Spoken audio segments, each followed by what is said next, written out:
A late-night traffic stop turned into a nightmare for Dr. Malcolm Pierce, a respected black trauma surgeon on his way home from work.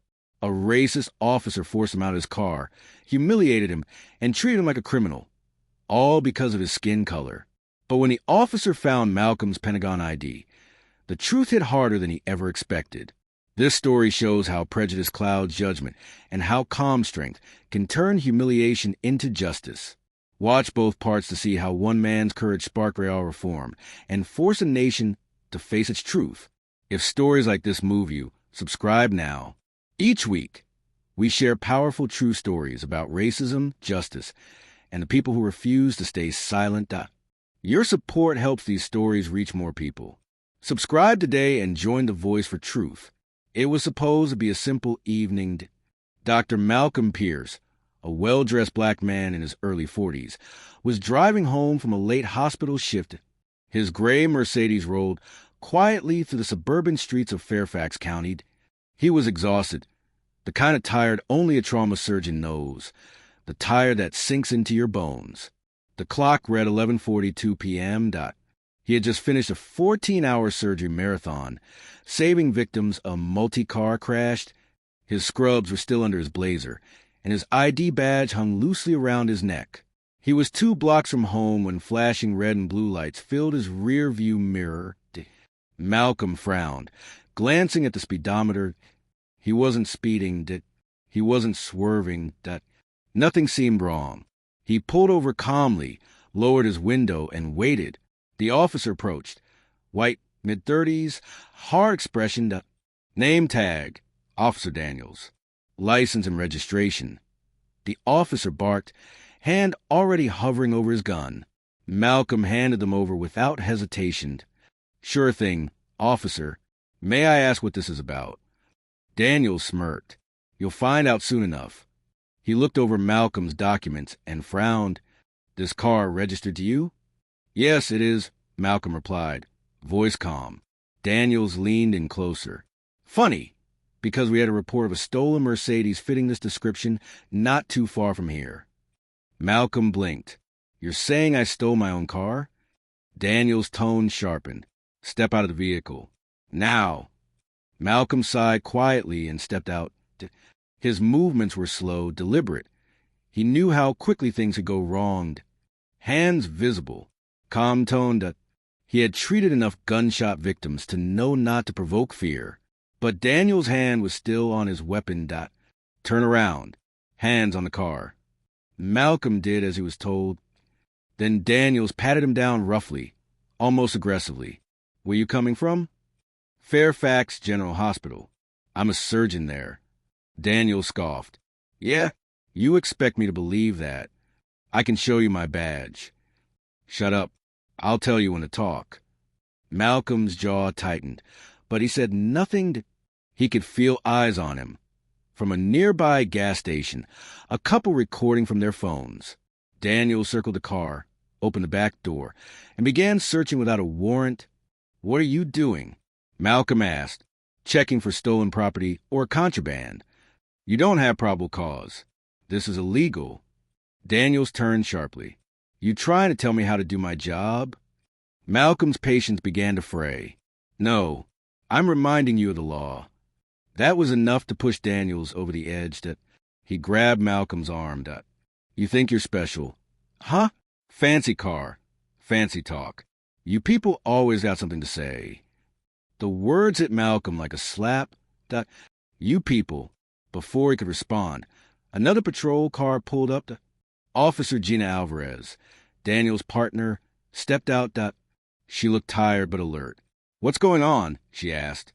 Possible stolen vehicle. Daniels said. Guys being uncooperative. Malcolm turned toward her, voice steady. Ma'am, I'm fully cooperating. I've shown my ID. He's searched me, and now he's searching my car without cause. Alvarez glanced between them.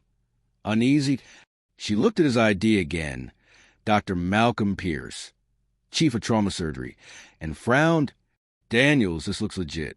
Daniels waved her off. Fake IDs are easy to print these days. Alvarez sighed. Come on, man. He's wearing scrubs. But Daniels wasn't hearing it. He yanked open the glove compartment, and out fell Malcolm's hospital ID badge, medical papers, and a Department of Defense access pass. Daniels froze.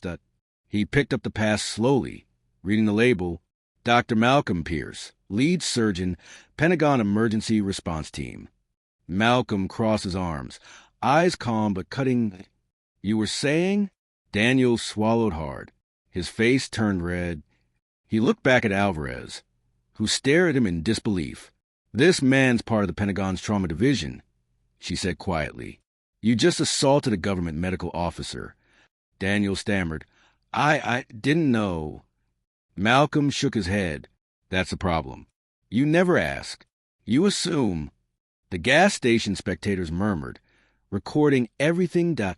One shouted, Yeah, that's what you get for profiling. Alvarez stepped forward.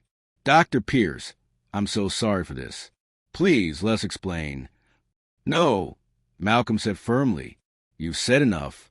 He took back his ID and registration, got into his car, and drove off silently. The lights still flashing behind him. The officer who had humiliated him now stood speechless in the glare of a dozen phone cameras. When Malcolm got home, he didn't sleep. He sat in his study, staring at the footage already going viral online. Racist cop detains Pentagon surgeon. He knew he couldn't ignore it. He had a choice, to stay silent or to fight back. And Malcolm Pierce was not the kind of man to stay silent. The next morning, Dr. Malcolm Pierce sat in his living room, coffee untouched. His phone had not stopped ringing since dawn. Reporters, attorneys, colleagues all wanted to talk. The video of the traffic stop had already reached over 2 million views. The headline on every platform read, Racist cop detains Pentagon surgeon without cause. Malcolm's face was calm, but his hands trembled slightly. He had seen pain, death, and chaos in emergency rooms, but this felt different. This was humiliation. And it was public. His wife, Monica, walked in quietly. Malcolm, you have to speak out. People need to hear this from you. He nodded slowly. You're right. It's not just about me. It's about how many others go through this and have no voice. At 9:45 a.m., his phone rang again. Caller ID, Office of the Secretary of Defense. He answered immediately. Dr. Pierce, this is Secretary Harlan. I saw the footage. I can't express how sorry we are that this happened. Sir, I appreciate that, Malcolm said. But apologies won't fix a system built on bias. You're absolutely right, Harlan replied. Would you be willing to join a federal review committee on police conduct and racial profiling? We're forming it under direct order from the president. Malcolm paused. You want me on it? Yes, Harlan said firmly. You're respected, calm, and unshakable under pressure. You represent the voice we need. Malcolm exhaled. Then let's do it. That single call turned humiliation into mission. Meanwhile, at Fairfax Police Headquarters, chaos brewed. Officer Daniels sat in an interrogation room with his union representative. His badge lay on the table. Across from him, Internal Affairs Captain Riley read from a report. You detained and searched a Pentagon surgeon without probable cause. You made racially charged remarks. You performed an unauthorized vehicle search.